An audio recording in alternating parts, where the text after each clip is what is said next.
Welcome to In the Black, where we celebrate stories of transformation, resilience, and rising into the life you were meant to live. I'm your host, Araceli, and this space was created to amplify voices often overlooked. Women who've come through the fire with wisdom, strength, and heart. Whether you're here for healing, clarity, or just good conversation, you belong here. Let's get into it.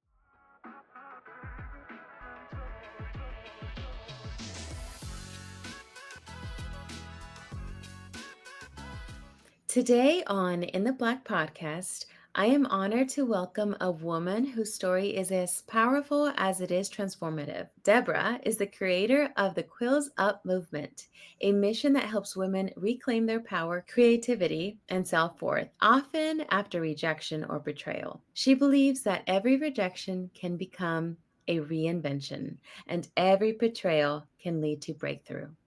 Her latest project, Paisley The Musical, is a Broadway-scale production inspired by her own journey of reclaiming her voice after giving away her power. Through storytelling, books, public talks, and now this musical, Deborah is showing the world what it means to rise, resist silence, and rewrite your story with courage.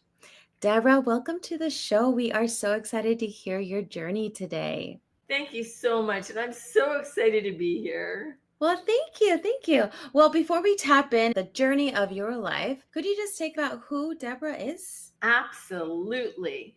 Deborah started out who I am. I started out as a really sensitive kid and a tremendous empath. And yet, as I grew a little bit older, I wanted to show that I wasn't who I really was. I think that happens to so many of us. And so I went into corporate, and I can share a little bit more about that part of my story. Well, thank you. Awesome. So, Deborah, let's take it to the beginning. So, can you take us back to a pivotal moment of adversity in your life, the rejection or betrayal or, experiences that you went through that first shook your foundation and what it felt like to face that? Absolutely. I started out as the director of development for Citibank, 19 branches, and I thought I had it all. I was trying to get away from that sensitive kid. And so I had the shoulder pads and I had an amazing dress and the high heels. And I also worked on a $26 million pavilion in Tejan, Korea for Kia Motors with Disney and Universal consultants.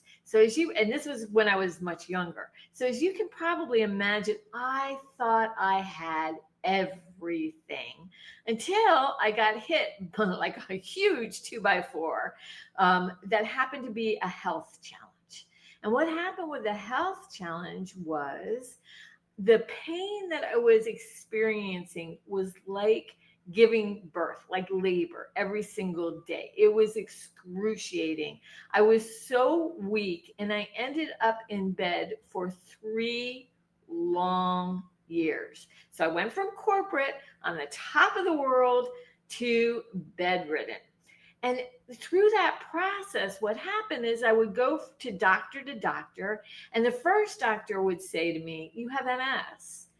And I'm like, "Okay, what do I do with that?" And he's like, "Well, it's in your brain stem. And so we probably won't know until you die." Okay, that didn't really help me. So I went to the next doctor. And the next doctor said, "Well, it looks like you have Lou Gehrig's." And with Lou Gehrig's, I'm like, "Well, what do I do?" And it's like, we have to wait some years and we have to see when it shows up. And then I went to the next doctor because nobody was able to help me yet. And he said, "It's all in your head. It's emotional." So here I am in tremendous pain, in bed, so weak. And I had gone from corporate to bedridden. And that was the very, very worst situation and beginning of the transformation where I was able to shift everything as I went along. Now, quick question. Were you happy at the time before all of this showed up? Or were there some either burnout or some other mental? That is a great question. I was not, well, I never smiled. I had a persona. I was trying to get away from who I was really because, when you're told you're too sensitive, you're an empath, when I was growing up, it was something I was actually ashamed of. So, although I was tremendously good at what I did, it was very cerebral and not from the heart. It was very, I was great at what I did, but I didn't smile. I had an attitude and I had something to prove. So, to answer your question specifically, my soul wasn't happening. My personality was, because I had a great story to tell and a great business card. But as far as who I was inside, no. That was a good redirect, even though it was the hardest thing I've ever been through. And before this, you didn't have any health issues, so this just came as a quick onset? I did have health issues before then, and they were kind of like in the mystery realm, but nothing to this degree, nothing to the degree that literally I couldn't get out of bed. I had been newly remarried into, and a bonus son and my son. And so to get into a new relationship and have all this happen then was absolutely devastating, because my husband was a lawyer and he was like so good at what he did, but he's very, very pragmatic. And if no two doctors are saying the same thing, then I can't lie to save my life, but everybody, all my family, even though they're wonderful people, they were like, well, if everybody's saying something different, there's something wrong with this story, which left me with self-doubt, with fear, with just a sense of shame. So you couldn't get out of bed. You were basically your whole world just all of a sudden was taken from you because you're now having to deal with this unknown. Walk us through the next steps. Like, how did you perceive, like, how did you end up finding what's going on? What did your husband do in the midst of it? Did you actually find out what was going on? And did you find healing? Yes, absolutely. So what happened at that time, it was actually my family. You have to try to imagine, and I'm sure some of your listeners with COVID and everything else have gone through this kind of stuff too. My family, pretty much, even though they're a good family, they abandoned me. My husband, we were really in a rough spot because he married one person and he got another person. So essentially, there was no one there. And it was actually a penny that helped to save my life. A 1943 pure copper penny. Because I'd always been creative. And ever since I was 16, I did shows and all kinds of things. And when I heard about a penny that could be worth $250,000 at the time, and now can be worth $1 million, I was like, well, if a penny, something that's probably worthless, can be worth that much, then maybe what am I worth? And also, this particular penny was made by mistake. And here's where things started to change for me, because I learned through this whole process that there's a big difference between self-esteem and self-worth. Self-esteem is what we do. I did something amazing. I could come and I could say, hey, I just put together a $26 million pavilion with Disney and Universal consultants. And you'd be like, wow, tell me about it. And a pavilion is like when you go to Disney and you see, it's a small world after all. It's called a ride show. And so it's like everything that goes on inside the pavilion. So, but everybody had gone and it was like really, really scary. And so this penny meant so much to me. And I had learned that self-esteem was what you do. And then I learned that self-worth is something that I claim. So I told Spirit, I said, listen, if I ever get out of this, I am going to refocus my life and help people understand what self-worth is through plays and books and creative things so that children really understand what it is. So I ended up writing a book called The Luckiest Penny and producing the music called The Luckiest Penny. And I'll tell you in a minute what ended up happening with that. But going back to what the problem was, yes, I ended up with an amazing doctor who identified what the problem had been all along. I had a tumor the size of a grapefruit. It was hidden behind my uterus. I had been, this is a trigger warning, I had been bleeding out every day, but they had said it was perimenopause at the time, so nobody really looked at it. My iron was between a 3 and a 6. The doctor said I should have been dead long, long, long time ago. And he was like even wondering how I made it. I had a hysterectomy, and I went on to become the founder of the Self Worth Initiative. I took that penny, that book, that musical, and we performed in New York and Miami and inspired thousands of children and their families to know what self worth meant. I love that. Now, were you a writer before this? Were you in playwright? How did you begin down this trail? Ever since I was sick, first of all, my mother had an entertainment agency, and her entertainment agency had lookalikes. So ever since I was like 16 years old, I was writing, producing all kinds of shows, whether it be interactive, like an interactive tabloid, murder mystery weekends, musicals. I mean, that it was part of me, but I did it on the side, not like a full-time thing. And then when this transpired, I just took all of that creativity and poured it into really trying to, everything that I want to do is to inspire and make a difference. And, I've done that ever since. I love that so much. So, immediately when you were diagnosed with this mystery, how did you support yourself while everybody else was not supporting you and discovering your new mission in life? Well, I was married, and my husband became my hero and a saint after when as a lawyer, he's pragmatic, right? So when he learned that I had been telling the truth the whole time, he was like, he was enraged, and he flipped. Everything flipped, and he became just that rock in my life. And there's been other health issues that I've had, unfortunately, that are in that area, and he was wonderful. But interesting that you asked that, because I also want to say something. This is how much of an empath I was. I had just left Citibank, or when this was like starting to happen.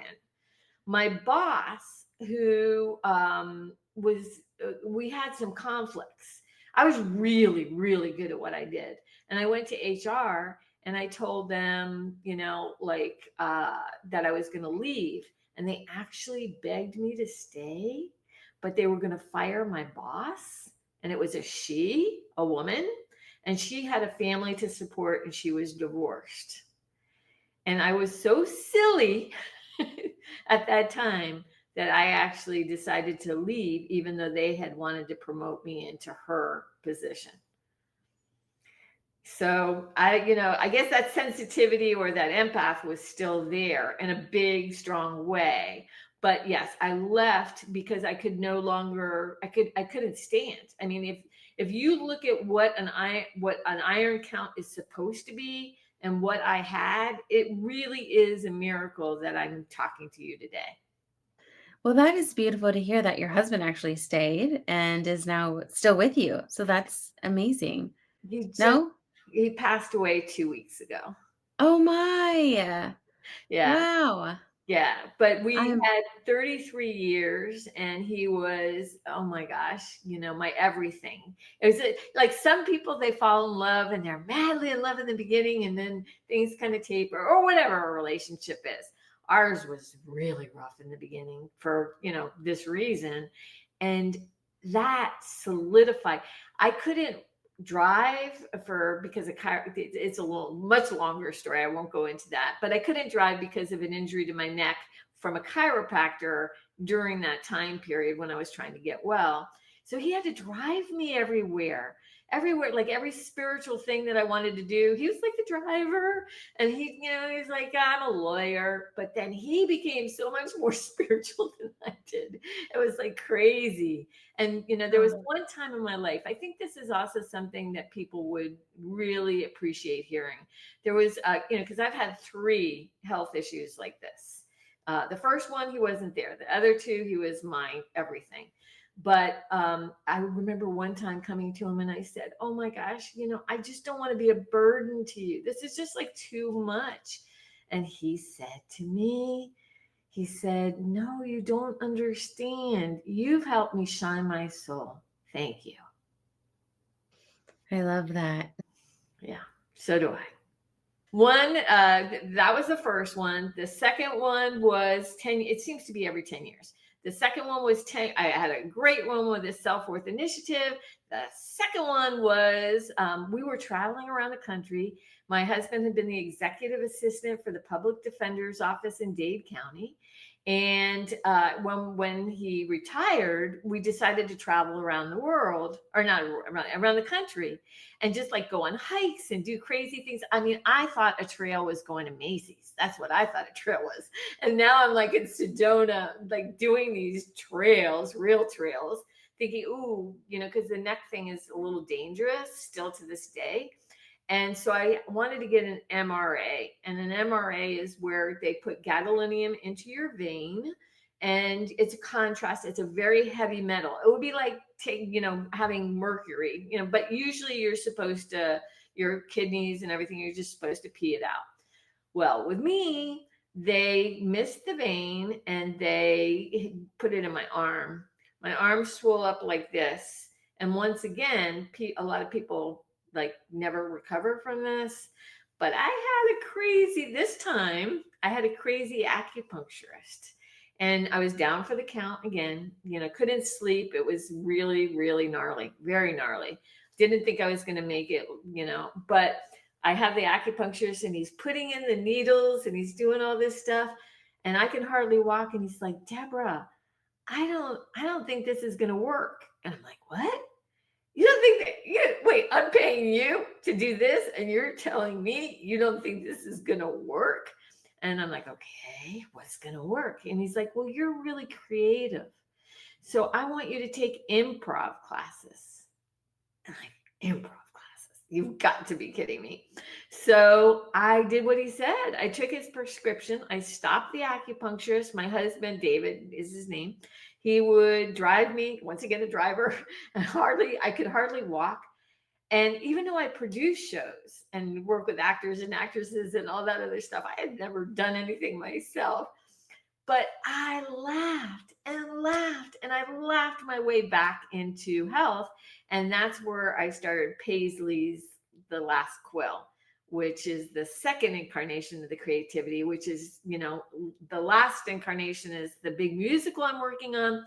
But for this one, I came up with a storyline and I wrote a children's book, always with a musical in mind. But this one I knew was going to be big scale. And it was all about a little porcupine who dreams of being a fashion designer. But in the fashion world, the animal fashion world, porcupines must use their quills to pin up the couture designs of Savannah, a diva, kind of Cruella de Vil type character. So she's giving away parts of herself. She's giving away her power until she's down to one last quill. And it's what she does with the last quill that makes a difference. So that was the second one. I love that. And the third? The third one was around COVID. And for this one, and I offer a huge warning to every woman out there and every person who's listening, because so many people don't know about this. And it could be a shock to some people who are really in trouble and don't know about it. But during COVID, in our condo, we had mold. I did the vaccine. But the thing that altered everything for me the third time around, another 10 years later, was that I took a black box antibiotic. And a lot of women have UTIs UTIs. We get them all a lot of times we give them all the time. But what doctors don't tell women is that Cipro, nitrofurantoin, which I took, is a fluoroquinoquine. I hope I say it. It's hard to say the word. And they have black box warnings. And so many people, there's one woman who's advocating right now. She took only a couple of them, and then she went from being healthy into hospice. And for me, it just, maybe because of all the other prior things too, it took me down, and I'm still in chronic pain to this day, horrendous. But I go back to the acupuncturist who said, you got to do something creative. You have to do something joyful to counterbalance that. And there's so many people, it's called fluxed. So if you've taken Cipro or any antibiotic that's a UTI and something's really weird with pain, losing weight, not sleeping, and so something's off, please look into the word fluxed.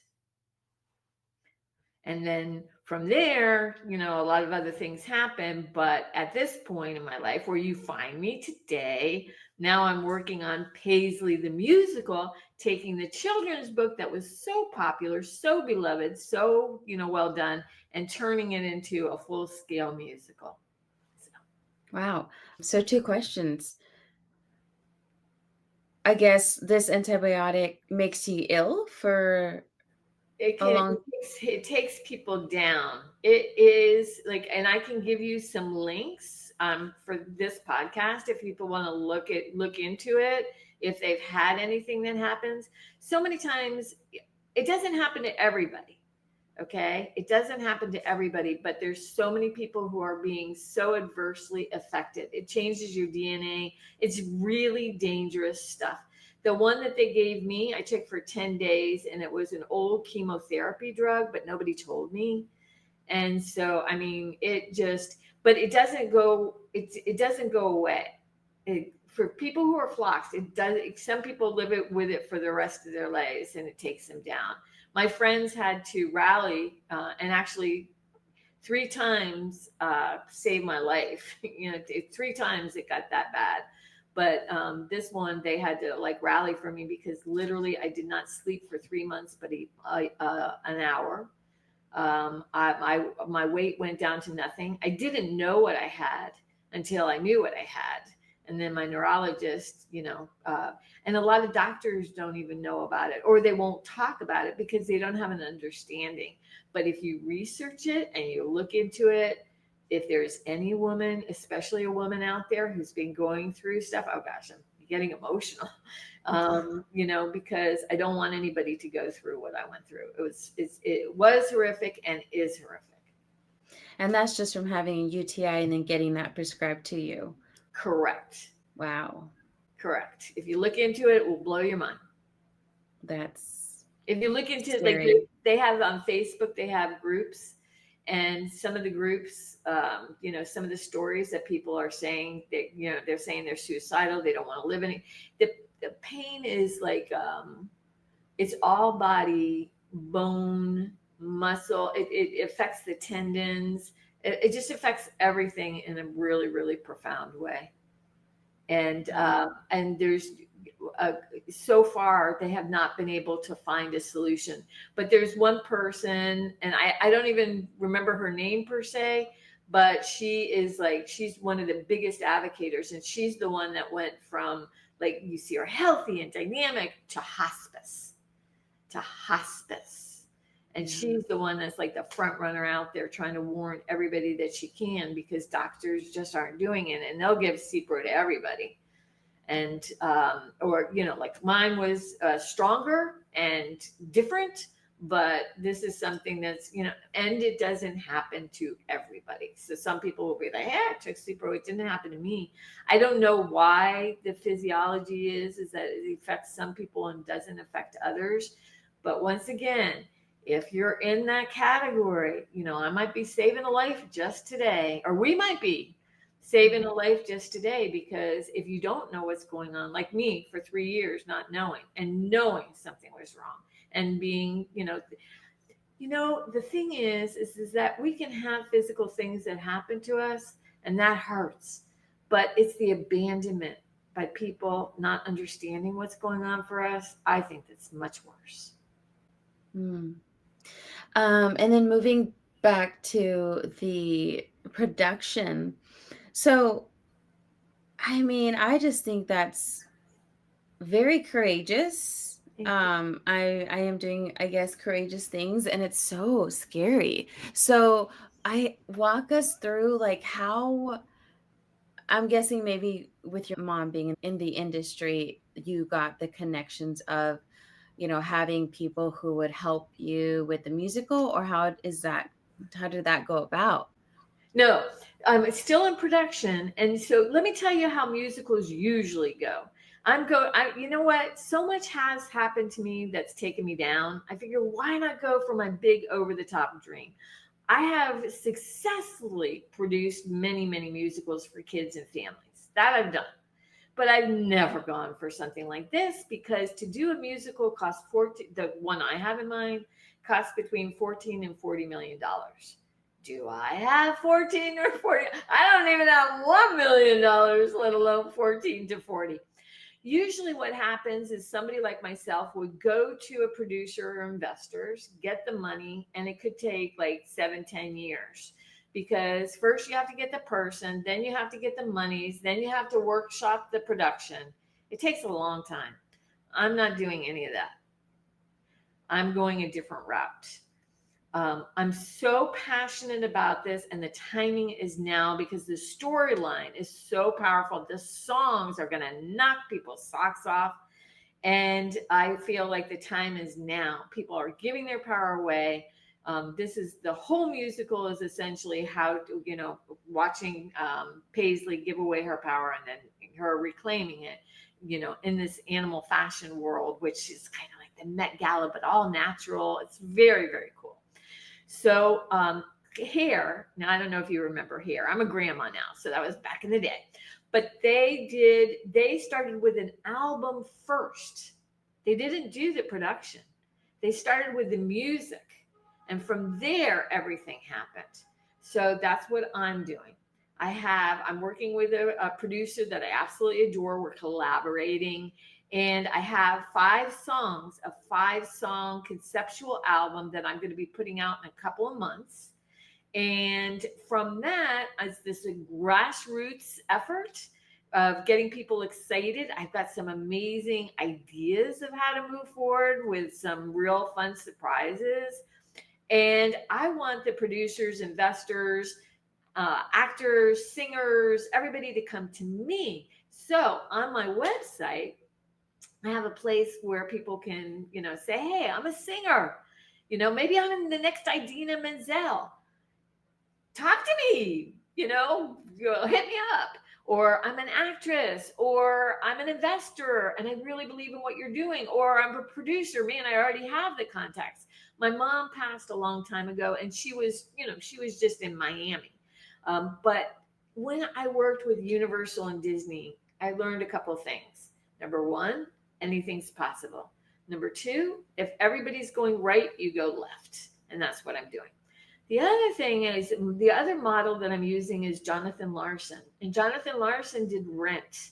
And when he did Rent, he didn't have a budget. He just got local people who believed in him. He found Idina, I don't know exactly how he found her. I'll have to research that. But he found these people, like I'm looking for these people, and they became like a family. And then they workshopped it and they did it small in the beginning and then it became bigger and bigger and bigger. And you know what it is today. It's still on Broadway and they're all tight. I love that idea. I want a family mentality. I don't want, I did the business thing. I want it to be like a love fest where it's just everybody's really in it for the talent and the fun and to bring the message. Because, like I said, when people hear the music, I won't have to say a thing, nothing. Everybody will decide for themselves. And I think we've got something amazing. I love that. I can't wait to see it grow and unfold. Thank you. Thank you. And if you go to my website, You can see the colors and the feel and the dynamic, like a little bit about me and where the characters start. Because remember, in 2019, or you wouldn't remember, actually in 2014, I started this whole process. But in 2019, the book came out for kids, and so now it's just evolving into the musical that I always dreamed of. But I'm not doing the children's musical like I usually do, or the family musical. I'm going, Wicked is my, like, I go to Wicked and it's like I listen to Defying Gravity and I'm like, yes, I could do that. And so that's what my model is. I love that. You basically are doing this to help inspire people to not feel rejected, for women to reclaim their power, creativity, and self-worth. So this question was kind of looping with that. So was there a moment in time where you were rejected and felt all of this that inspired you to create Quills Up Movement? Or exactly how did that come about? Like, I know you mentioned that briefly, talked about it, but was there any like specific moment? That is, you know what? That is such a great question and one that I haven't answered. So thank you. Yes, I've been more than rejected. When you're a creative and you're an empath and you're sensitive, boy, oh boy, can things happen in your life. I have been betrayed more times than I can even tell you. And I myself gave my power away. I was the one that gave it up. I'm kind of one of those people that's a we. It's like a blessing and a curse. I'm not an I. I'm a we. When you're with Disney or Universal, you are brainstorming with a group of people, and if everybody's paid, then everybody feels safe to collaborate, and it's like, okay, yeah, that's a great idea. Okay, then this is a better idea, and how we're going to change it. But if people aren't being paid and I'm working with them, and because I'm creative and because I have that we mentality, there's been so many times where, even under contract, where I've been so creative and people have taken advantage of it and taken my works and claimed it for their own. And it has been absolutely excruciating. Probably one of the most excruciating things ever, because one of them had even been a best friend. So to have this kind of thing happen in my life, not once, not twice, I'd say about 7 times, I have finally learned my lesson. I'm probably more Paisley. It's probably an autobiography, because she wants to use her quills to make sure that everybody's okay.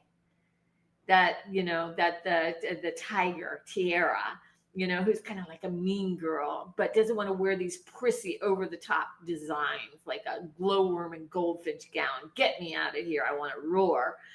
She takes her quills to repin it for each of these characters. But by doing so, and she does it voluntarily, but by doing so, she's giving away a part of herself, giving away a part of herself, giving away a part of herself. And then at the end of Act One, there's actually a song that's called No One Stood, because no one stood for her. And that's where she goes on the next part of her journey, where she has to figure out that maybe that wasn't so wise. So because you went from rejection, this is kind of where the story and betrayal grew from.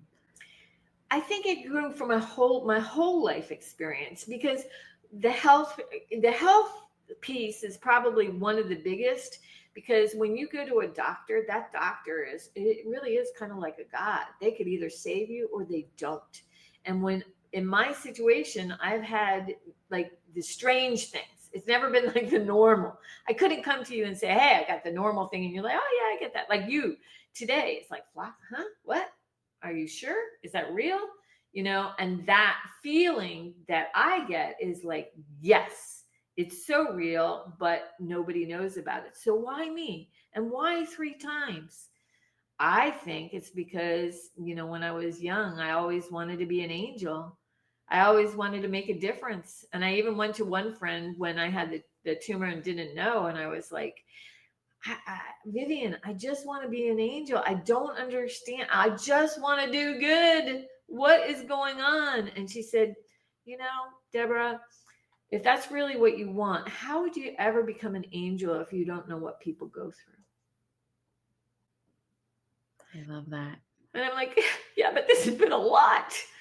So I think that I think I could walk through walls right now to get this story out there.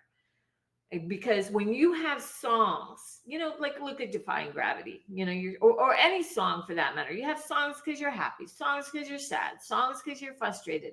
They rewire the subconscious. They're very powerful, and that's why I'm going for a musical, because I know I know what they've done for me. And now I finally understand my life. And it's taken till I'm a grandma to do that, because now I can look back and go, oh, I get it. I didn't want any of this. And it was the hardest walk I've ever had. And I lost my husband, and I lost my father, best friend. I mean, it's just like thing after thing after thing. The story, yes, the betrayal from the creative, but more so, I learned that we don't get stuck because of fear. We get stuck because we give away our power and we've got nothing left. And then number two is that nobody can take our power away. We're the ones that give it away. Oh, what a rough lesson to learn firsthand. And I just want to make sure that nobody else has to. I want to, like if I'm going to blaze that trail, started out at Macy's, went to Sedona. Now it's like towards the musical that I've always dreamed of. The trail that I want to leave is that please, please don't do what I did. Understand your worth, because there's a big difference between self-worth and self-esteem. Take it back, reclaim it, and don't give it away trying to belong, because that's what I did. And I thought it would work. I really did. I thought I would get it's so funny. It wasn't even the money. It was just the love. I just wanted a love fest. And not only did I not get that, but I got hurt in the process, because I was like, ironically, this is kind of the irony here. I grew up on musicals, and I kind of thought life was a musical. And look what happened to me. Wow. I love all that good bits in there. So good. Okay, so you experienced betrayal. Did you also experience this around you with other women? Ironically, no. Ironically, no. When I think of all I had both, and even it's so interesting. The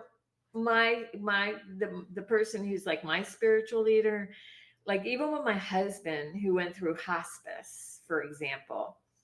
And I know I'm getting off this subject a little bit, but I think it's important. I had him home because he became my everything. He became my soulmate, and I'm able to do this today, even though it's fresh, with joy in my heart, because I saw miracle after miracle after miracle, and he's right with me, and I know it. But when he was home and we had the hospice workers here, some hospice workers treated him like he was already dead. They let him get soiled. They treated him as if he was not even a human, and they had to leave quickly. Trust me. And then there were other people who like treated him like a human being, and he came back. There was so many miracles where they were giving him so much morphine, you would think he wouldn't be there, but there was so much love in that room that we were able to do Bobby Dylan concerts and sing a little bit, and he was able to say he loved me, even though he was like, during the day you would think he was gone. It was just miraculous stuff happen. So I saw the worst and I saw the best. Same thing with betrayal. I have been betrayed. I should say it differently. I gave away my power. I wanted to belong. I wanted to be loved. But I also have had angels every step of the way that have been there for me and have like lifted me at precisely the moment I needed it best. So I asked my spiritual advisor, especially with the hospice thing, what is that about? And she said, you're seeing your past and your future. You're seeing what had been and what can be. And this is going to be able to inform other people how to move in the world. Because if you were just saying, I have a PhD, let me talk to you about some stuff, that would be one thing. But because I've experienced it so deeply, and there, I mean, like I could go on for 7 hours telling you story after story in different genres and different ways.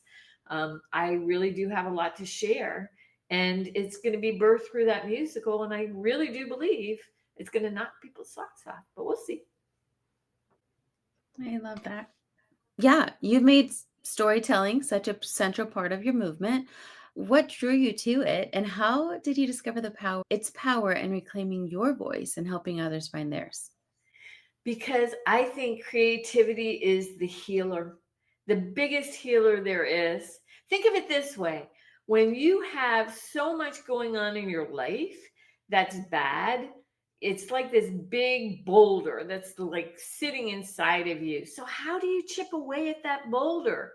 Well, you could do positive thinking. And for some people, that really works. It never worked for me because thinking is static, it's from the cerebral part.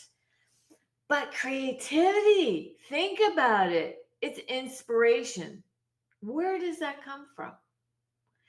If I'm right and it comes from the ethers, whatever you believe, spirit to be, and it's coming down and channeling into you, it washes away the boulder little by little. And you can have both. You can have a boulder, you can have pain. I have chronic pain and grief right now. And I also have tremendous joy. Why? Because there's the boulder inside of me and the creativity that's coming to wash through. And that creativity goes like this into the universe and it embraces everything. So even if you are in the sidelines, like I was in bed for 3 years, storytelling is like, it's primal. It's the thing that, like, if I tell you, oh, just think positive. You had a bad day. Oh, just think positive. Whatever you do. Does that really do anything for you? Yeah, maybe. But if I tell you a story and it like drips into your heart, all of a sudden you feel something, then you can do something about it. Sometimes I even with the luckiest penny, if I tell a 6-year-old, all right, so let me tell you what self-worth is. So self-worth means like you reclaim your worth, and that's going to be really cool. And I got to go play. I'm sorry, but I'm not tracking, right? But if I tell a story from the eyes of a penny of how much a child can be worth, do you think they're going to get it?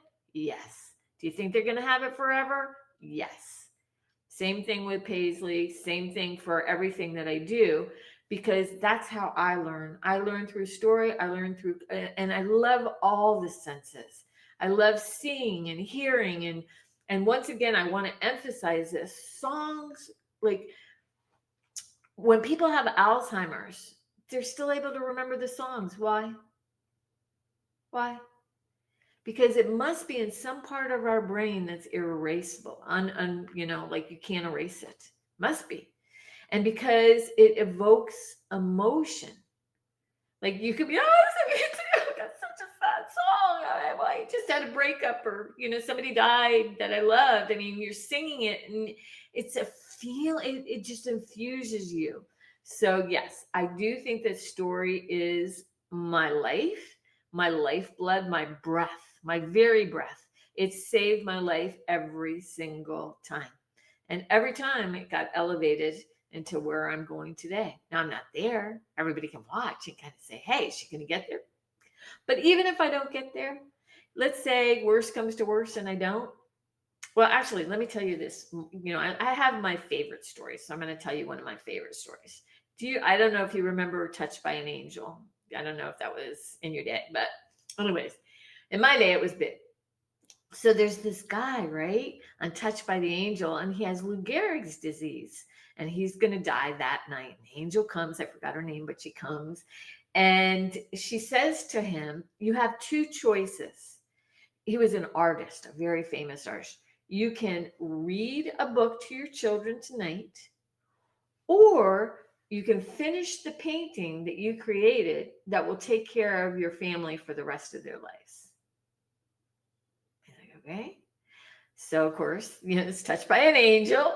And so he decides to go ahead and read the book to his kids. So we see that. Then maybe a week, 2 weeks later, the agent comes, the art agent comes, and the painting has a tarp over it, and the wife is distraught, and the agent comes in, and she's like, okay, let me see the painting. And so she goes over and she says, I'm so sorry. He wasn't able to finish it. He tried, but he wasn't able to finish it. And she's like, okay, okay.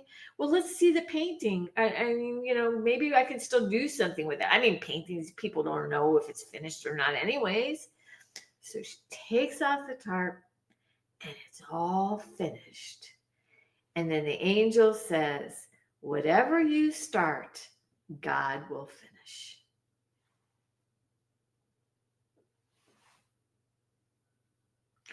And I live that story, because I guess in the end of the day, it doesn't even matter. I have the vision. I'm following orders and strict orders of how to move forward. I'm a soldier when it comes to that, and I know what I need to do.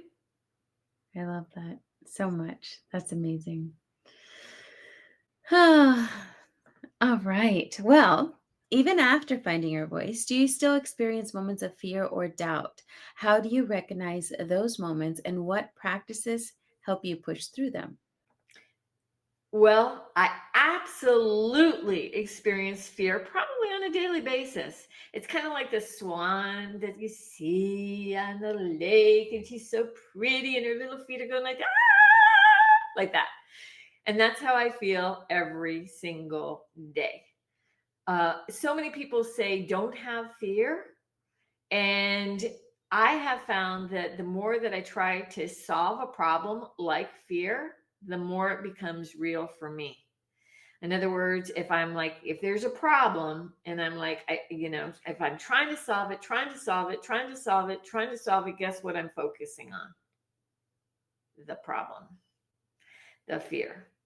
So instead, it's like, yes, it's a part of me. I mean, how scary is it to go for something this big? I mean, talk about potentially failing.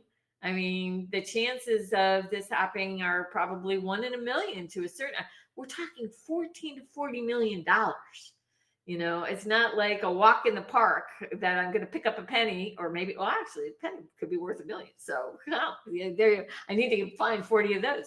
But the thing is, I feel that. But one of the things that I have finally learned, and this has taken me till now, actually, is I used to think that healing.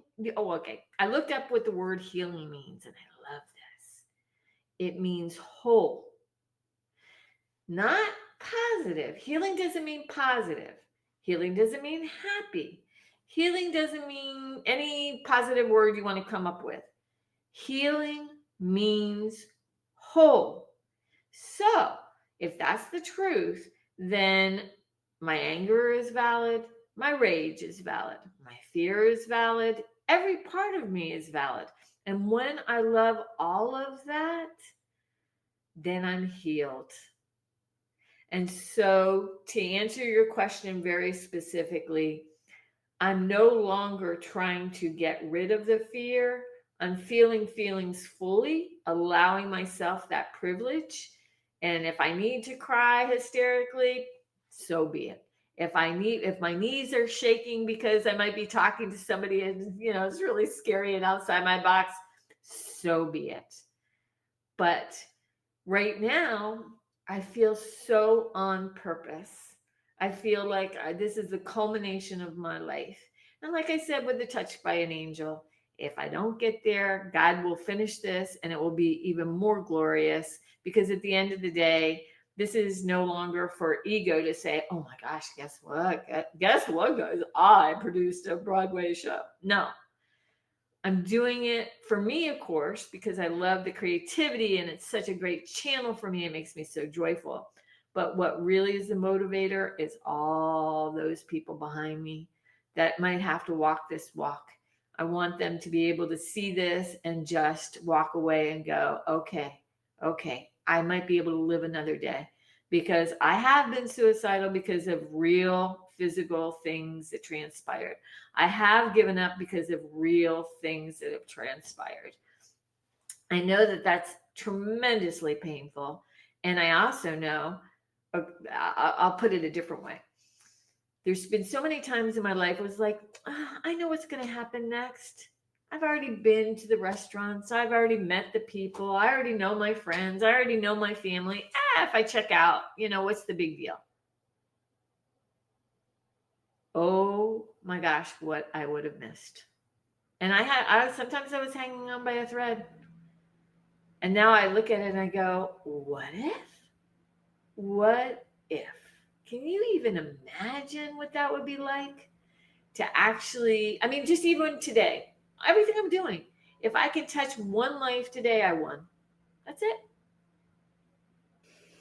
That is, yes, the whole purpose of all of this.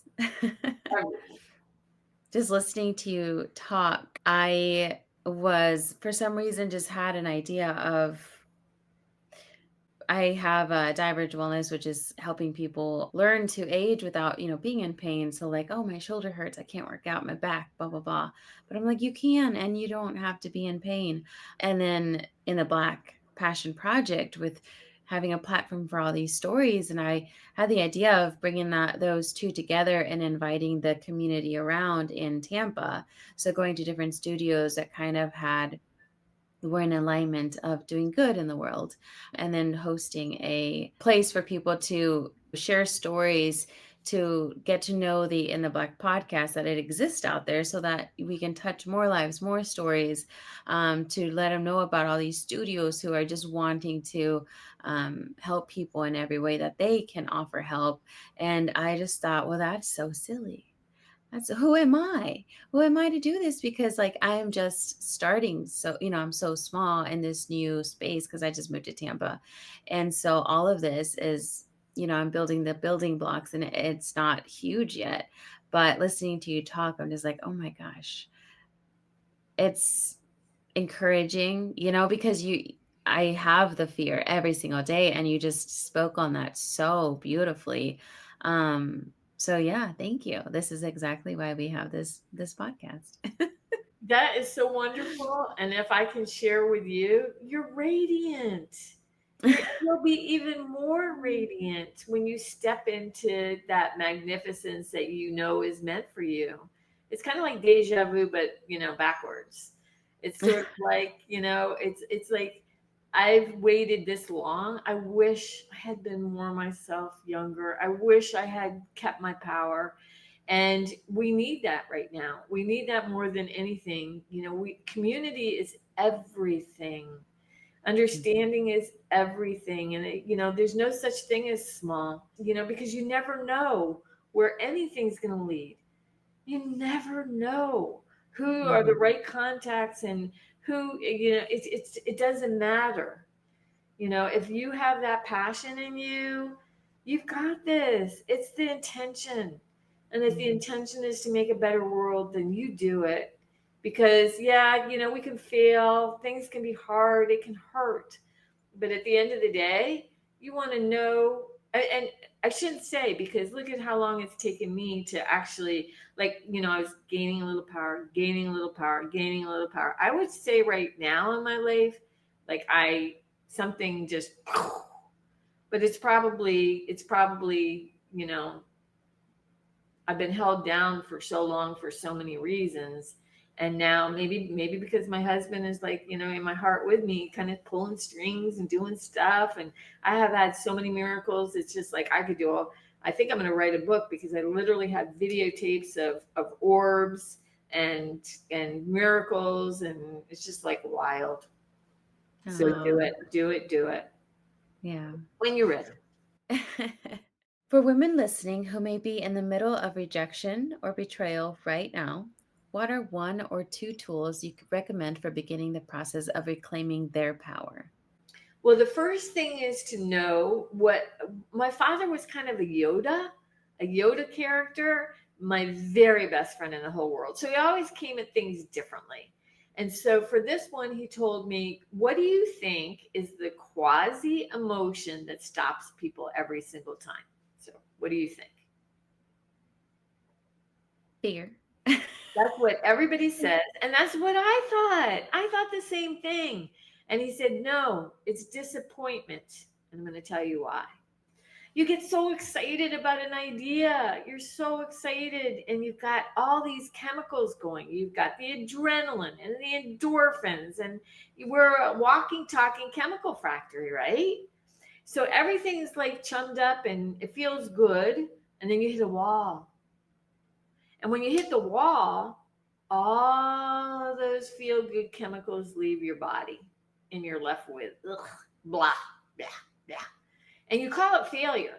But it really, in a way, it's not really failure because you're just trying something on. What's really happening is the feeling those chemicals that leave your body. So then you get up and you're like, okay, but I'm going to try again. I got this. And you try again and you get real excited. And again, you got the adrenaline and the endorphins and all the feel good chemicals. And they're amazing. And then you hit another wall. And once again, all of those chemicals get depleted out of your body. And you feel horrid and horrible and shame and embarrassment. And oh my gosh, why I can't try again. And my dad explained to me, he said, you know what happens to most people, from my perspective, is they flatline for the rest of their lives. Never try again. Never get up. Why? If I'm communicating with you, I say, well, I don't want to fail. I'm afraid of failing. That's not why. You have flatlined, and you don't want to have those feel good chemicals be so good in your body and then have them depleted. So rather than having the up and the down of it, you just go. I'm like, okay, Dad. Wow. All right. That sounds pretty scary. So what do I do? And he said, well, this is where fake it till you make it comes in. That's what that means. You have to understand that you're a chemical factory. You have to understand that those get depleted. And it's as simple as a chemical reaction. And once you understand that, it's easier to override it. And I have found, so the first thing that I can say to anybody listening is, if this happens to you and you get disappointed, understand it's a chemical reaction. You didn't fail. You were trying something on, and that route didn't work. But there's a million other routes out there that you can try. That's the first thing. And the second thing is to just know your own, reclaim your power. And the example that I love, love, love to give is like a perfect example. And that is like when you look at a Picasso. When you look at a Picasso, it's just like that sometimes. And it's worth millions of dollars. Can you imagine going into the cafeteria of your child's cafeteria in their school? And you go on there and you're looking at all the pretty pictures and you see a Picasso there. It looks like a kid's drawing. What is the difference between a Picasso, the line drawing, and your child's drawing? Because Picasso said, I know what I'm worth, and this is what it is. That's the only difference. So take back your power, because reclaim it. And if you're an artist just starting out and you want to say your painting is worth $3,000, and I was a award-winning artist, so I can say this, then say your painting is worth $3,000. Even if your little legs underneath are going, oh my God, everybody's going to think I'm crazy. How could I mean, I have to start at 100. Who's going to buy this? It's all perception. And once you start saying how much you're worth, the universe will mirror that. Or at least that's been my experience. So there are two things, and many more that I could share, but there's two of them that people can take. What transformation have you witnessed in women who have stepped into the Quills Up movement? Could you share a story that embodies what reclaiming creativity and self worth looks like? Yes. And the quills up is very simple. Like right now, I'm still developing that. But it's basically, you know how they had the hashtag of Me Too? When you know the Paisley story and you know the Paisley song, quills up means porcupines use their quills to protect themselves. They are like, that's why I picked a porcupine as my protagonist, because they're supposed to put their quills to the world, but back to the world, and that's supposed to protect them. So quills up means exactly that. Don't give them away. Or if you do, make it a conscious decision. I'm giving you this quill. I'm giving you my power because of this, this, and that. Not because you want to belong, not because you want to be loved. And definitely don't give it to an I. And don't give it to people who can't listen to you. Because a lot of times we do, please, please understand me. Listen to me. Here, I'll give you 1,000,000 of my quills. Just understand. And then you're left there going, happened? So quills up means reclaim and keep your power. Real simple. I love that. Do you have a story that from somebody who shared or somebody that you know that have shared their story with you I off the think top that of your it's, head?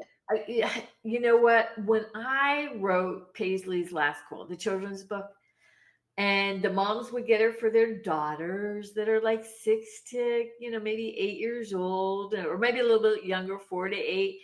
And they gave it all 5 stars, and their little girls were like, oh, I can believe in myself, I'm watching Paisley. And they would like literally sleep with the book. And mom after mom after mom after mom came to me and said, this book isn't for our daughters, it's for us. We give away our powers. We forgot to believe in ourselves. Thank you for writing this. I'm seeing it everywhere. It's not one person, it's person after person.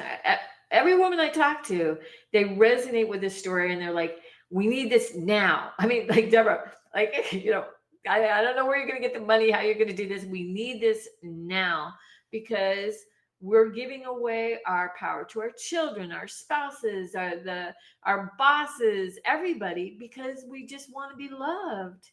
And we need to be reminded. And your story, somebody said that it was kind of like a feminine Lion King, but we need to be reminded over and over again. We need to have dialogue. We need to have conversations. We need to support each other. We need to be like a community. We need to actually have each other's backs. So I don't hear it from one person, and then there's not one story. There's a million stories out there that are waiting to be heard and already are happening. Oh, I love that.